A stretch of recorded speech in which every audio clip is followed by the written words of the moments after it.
I was just worried about your nerves with Luke Ayling's celebration there, having seen your players going off injured, and then you see your goal scorer flipping over like that. But you could see how much that goal meant. But as you said, when you look at the game overall, you'll sit down with your team, you'll try to analyse that.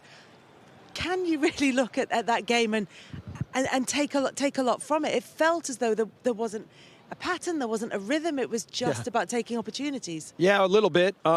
To be fair, we actually have a decent start and we create some big chances. And if we're a little bit cleaner in front of the goal, then maybe we get the lead. They put a nice play together to make it 1-0. And then the goal before half can be a killer, right? But again, it was about making sure that we were mentally clear for what we needed the second half to be.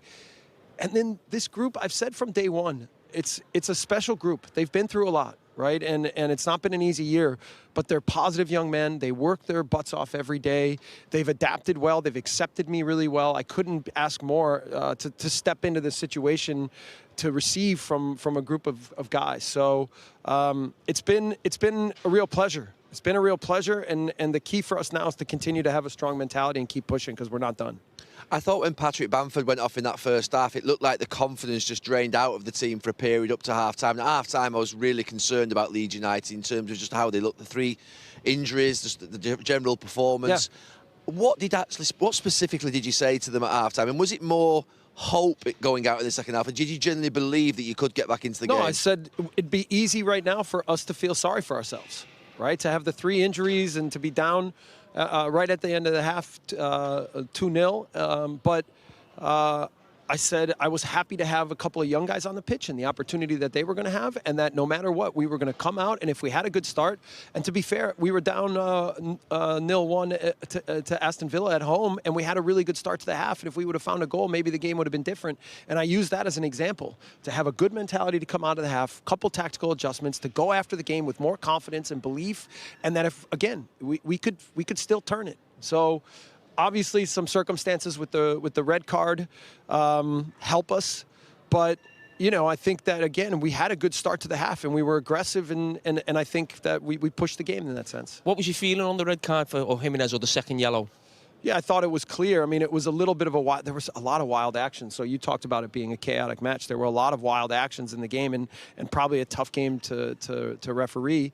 However, for me, it was he went into the play reckless. So it's for sure a second yellow for me. That's my belief. At the end of that game, you're looking at your squad and trying to work out who's fit. What can you tell us about the injuries to Patrick Bamford, to Meslier? Yeah, I'll go through it. Patrick, I think, is okay. I think, we had a long talk about it today. He said he felt the same that he felt before the Norwich game, and we got 45 minutes out of him, and we thought that we could probably get that again. He's okay. I think he was crushed because he really wants to help the team, and he knows how important he is. Click got a concussion, but I think he's going to be okay. What was then we had? Ilan had a hip bruise. I think he took a hit. It was almost like an NFL football tackle. And who was our other injury? It was Diego. Diego Llorente had a back. I think they're all okay. I think after a 2-week pause, I think we just need to physically and mentally recover and now continue to work through the things that we want to continue to establish with our team. Obviously, it couldn't come at a better time, and even playing on Friday night and giving us a couple extra days to recover in every way will be important. You've reacted incredibly. Obviously, Everton won last night. You've won tonight. Burnley and Watford will be sat there at home thinking, how the hell has that happened with what they've just seen? What is the feeling like in that dressing room? I know it's unbelievable, but what have you said to the players at the end? Is that the turning point in terms of Leeds, from a point of thinking that you're in a relegation battle and you can now think about pulling away? I've tried to say from day one that it doesn't help to have stress about the table and think about the other matches. I watched Everton last night, like probably our whole team did and all our fan base, but I don't care what happens with the other teams. We have to focus on ourselves. And the more that we can control what we can control, then the more we can put good performances together, and that's the way to collect points and then do well in this situation. And that's what I said to the team a week ago. I said, I don't want us to survive. I want us to thrive in the moment.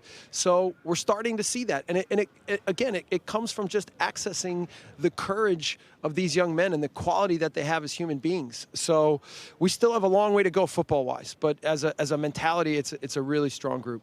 Yeah. We've seen your team now for 3 or 4 games in the Premier League, and we said before the game, there's a lot of similarities between obviously the team before or the manager before with Bielsa, and it felt like that today. I said early on in the game, it felt like a basketball game. Is that just your way in terms of keeping leads up? Do you think at times, even between now and the end of the season, you may need to shut the shop up a little bit more? I know when you play high-level football, that stopping the best players and the best teams is very, very difficult. I've learned that over and over and over again. I'm constantly trying to build a playing philosophy along with being pragmatic and having good match plans that I think can be effective for every game and every opponent. Sometimes it works out from the beginning. Sometimes it doesn't. You know, it can always, and then the ability to adjust in a match and the ability at halftime to be clear and use subs the right way and all these things. It's not one thing, it's everything. I do believe we need to find ways to be better with the ball and control the game with the ball a little bit more, and then certainly to be a little bit cleaner in some defensive moments. But we'll get there. I believe that. Did you think about bringing Calvin Phillips on? No. To be honest with you guys, he was never going to play. Liam could have played, okay? But Calvin, we have also injuries with a lot of our 23 guys from the Man U match midweek, and so we didn't have many players to put in the roster, and having Calvin with the team, I think, was great. And even on the bench, he was fantastic. I thought he looked fit when he was running across the pitch. Still running now. No. He's not far. He's not far, but we just want to be careful with him, so... Listen, Jesse, really appreciate you coming out. Congratulations on the win. Like you said, it's going to be a much calmer couple of weeks now. You know, you've got that 7-point cushion. Well done. Thank you so much. Good to talk to you. Thank you very much indeed.